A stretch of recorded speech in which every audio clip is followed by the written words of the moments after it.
Class 10th के सभी विद्यार्थी संस्कृत ऑब्जेक्टिव के साथ ध्यान देंगे। ये सारे प्रश्न एग्ज़ाम के लिए बहुत ही महत्वपूर्ण है।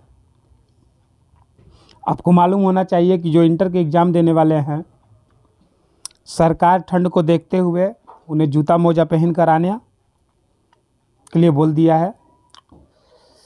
तो आइए सबसे पहला प्रश्न है, सबसे बड़ा शत्रु कौन है?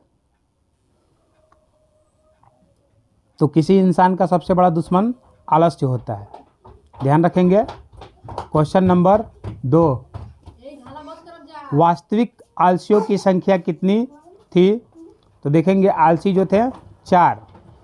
आग लग गया था, इसे आपका सब्जेक्टिव में भी आता है, तो आप क्वेश्चन को बहुत बढ़िया से पढ़ें। अब ध्यान देंगे। क्वेश्चन नंबर 3, अलस कथा पाठ के रचयिता कौन थे? विद्यापति। क्वेश्चन नंबर 4, ऋग्वेद में कितनी महिला ऋषिकाओं का वर्णन प्राप्त है? तो 24। क्वेश्चन नंबर 5, शंकर चरित्र के रचनाकार कौन है? तो पंडिता क्षमा राव। क्वेश्चन नंबर 6, अलिखत किस प्रकार का, किस लकार का रूप है? तो लंग। लकार 3 होते हैं मालूम। अब देखेंगे पचेत किस धातु का रूप है? तो पच।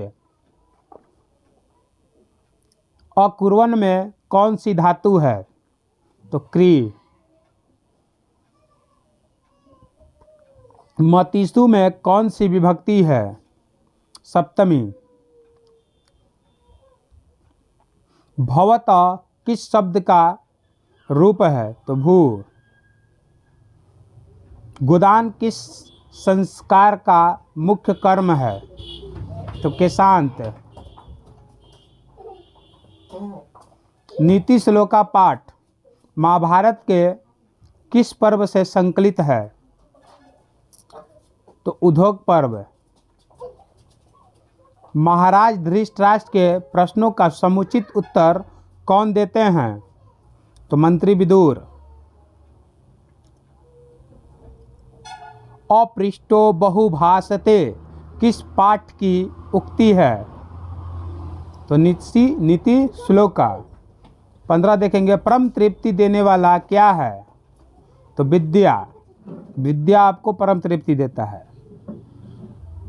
गृहात बहि उद्यानम अस्ति, यहाँ रेखांकित पद में कौन सी विभक्ति प्रयुक्त है? तो सप्तमी।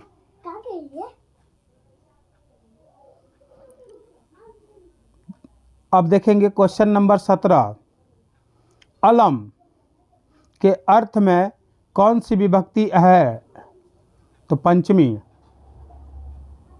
किस शब्द में परि उपसर्ग है? पहले आप उपसर्ग जान लें। जो किसी शब्द के शुरू में लगता है उसे उपसर्ग कहते हैं। तो परि बोला है, तो परि देखिए परिहार, ऑप्शन ए। अब देखेंगे क्वेश्चन 19, प्रत्याशा शब्द में कौन सा उपसर्ग है?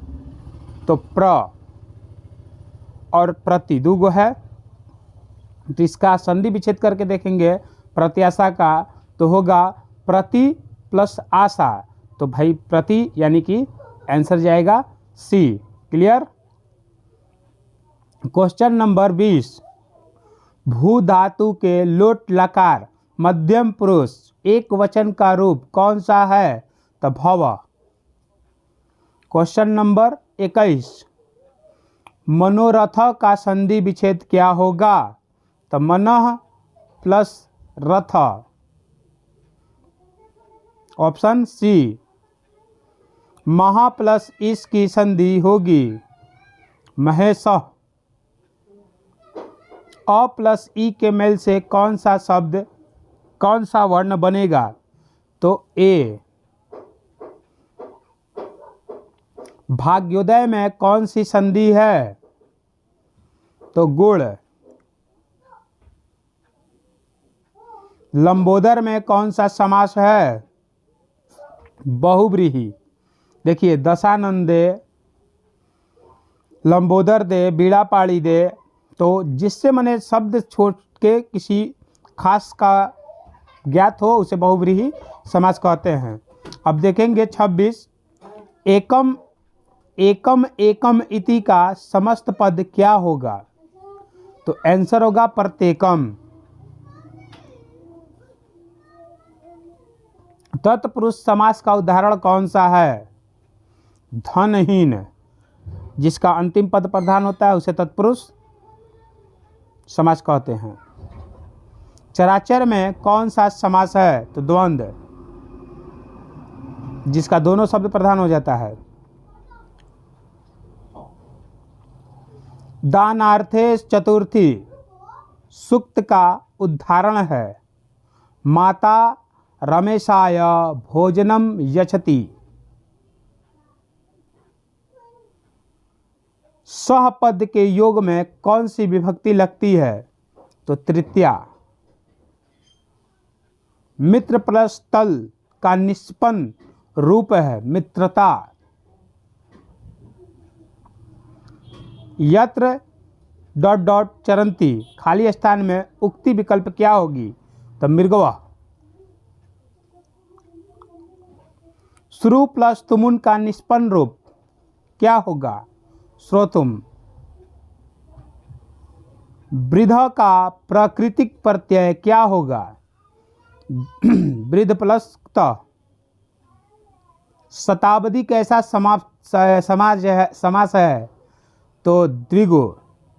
जो संख्या से शब्द शुरू होते हैं उसे द्विगु समास कहते हैं। करमवीर कौन था?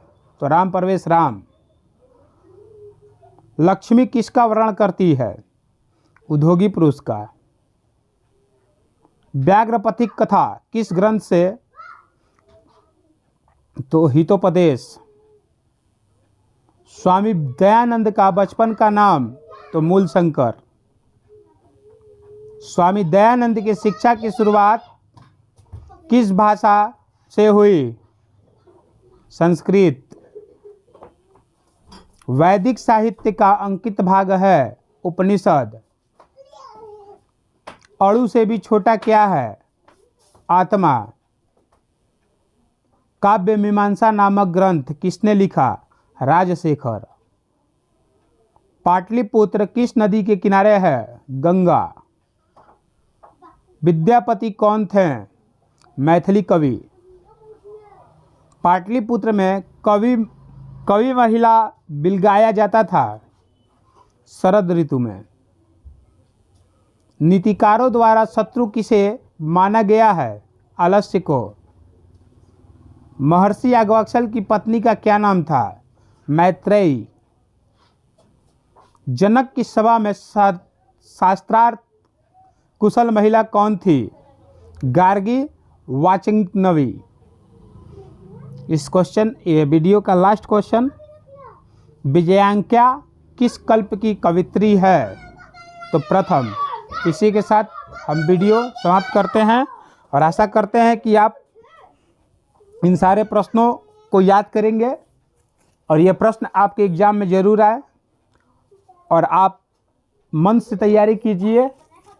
पसंद आए तो वीडियो लाइक करें, हमारे चैनल को सब्सक्राइब कर लें।